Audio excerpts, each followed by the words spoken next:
Bonjour et bienvenue sur notre chaîne YouTube.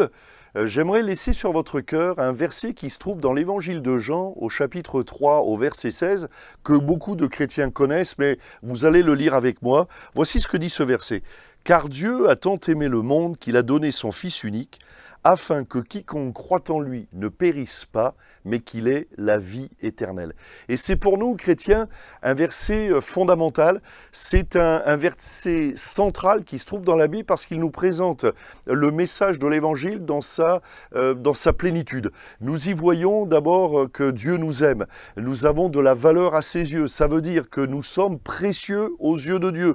Qui que vous soyez, vous écoutez, vous me regardez, vous êtes précieux aux yeux de Dieu. Même si vous ne connaissez pas Dieu, sachez, la Bible le dit, car Dieu a tant aimé le monde. Dieu aime le monde. Dieu aime ces hommes, ces femmes qui peuplent cette planète. Même si vous ne croyez pas en Dieu, encore une fois, Dieu vous aime. Ça signifie donc que nous sommes et vous êtes précieux à ses yeux.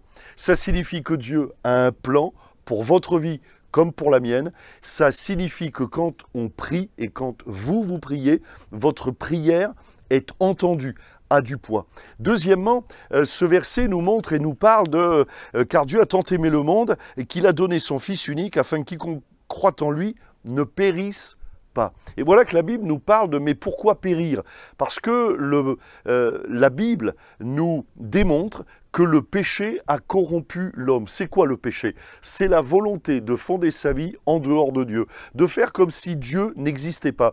Et donc la Bible nous dit ceci, tous nous avons péché, vous comme moi, nous avons péché. Et à cause du péché, nous sommes séparés de la gloire de Dieu. Mais le pire, c'est que la Bible déclare, et c'est la vérité, le salaire du péché, c'est la mort. Ça veut dire quoi? Ça veut dire que vous comme moi, vous avez, j'ai une âme. Mon corps retournera à la poussière, comme le jour où je mourrai, où vous mourrez, votre corps, mon corps retournera à la poussière. D'ailleurs, la Bible en parle et puis nous le voyons, j'allais dire presque tous les jours de notre vie. Mais mon âme, elle est éternelle. Et que vous croyez ou pas, encore une fois, mon âme est éternelle. Alors la question qu'on se pose, c'est où va-t-elle? Et c'est là que l'Évangile intervient parce que Dieu qui nous aime tant ne veut pas que nous allions pendant l'éternité en enfer, parce que voilà ce qui attend toutes celles et ceux qui ont péché, c'est l'enfer pour l'éternité. Mais me direz-vous, mais comment échapper à l'enfer? Eh bien voilà que ce verset, encore une fois,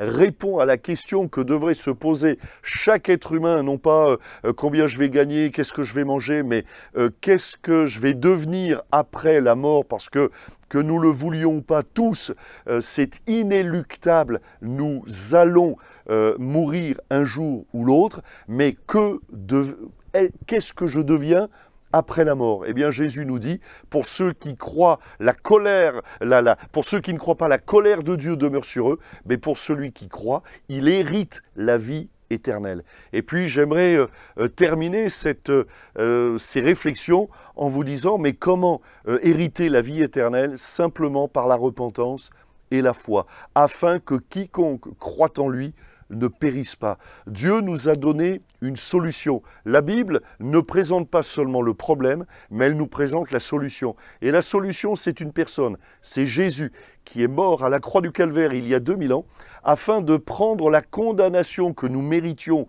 à cause de nos péchés. Il est le paratonnerre en quelque sorte de la colère de Dieu, afin que quiconque croit en lui, lui fasse confiance, croit dans cette œuvre que Jésus a accomplie à la croix du Calvaire, réalise que Jésus est mort pour nous accorder le pardon de nos péchés, eh bien si vous croyez en ce Jésus-là, vous recevrez le pardon de tous vos péchés et Jésus inscrira votre nom dans le livre de vie. Il a payé le prix fort puisqu'il a donné sa vie ce jour terrible où il est mort sur le mont Golgotha crucifié. Il est ressuscité le 3e jour. D'ailleurs, notez que le christianisme est fondé sur un tombeau vide. Et aujourd'hui, vous qui écoutez ce message, vous pouvez vous approcher de Dieu simplement réalisant, au fond, eh bien, vivre sans Dieu, c'est une erreur. C'est ça la repentance, c'est reconnaître que, ben voilà, j'ai fauté, j'ai pas pris la bonne décision. Mais vous pouvez prendre la bonne décision. Vous pouvez vous approcher de Dieu et vous pouvez lui faire confiance. Dieu vous aime, soyez bénis. Et j'aimerais, avant de terminer, prier et vous permettre de vous approcher de Dieu. Et on va prier simplement. Seigneur, je te prie pour cet auditeur, pour cette auditrice, afin que tu étendes ta main sur lui, sur elle, afin que son cœur soit touché, qu'il reçoive la révélation de la croix. Et maintenant même, je te demande, Seigneur, que beaucoup s'approchent de toi, dans le beau nom de Jésus. Amen. Soyez bénis. Merci pour votre attention et à la prochaine fois.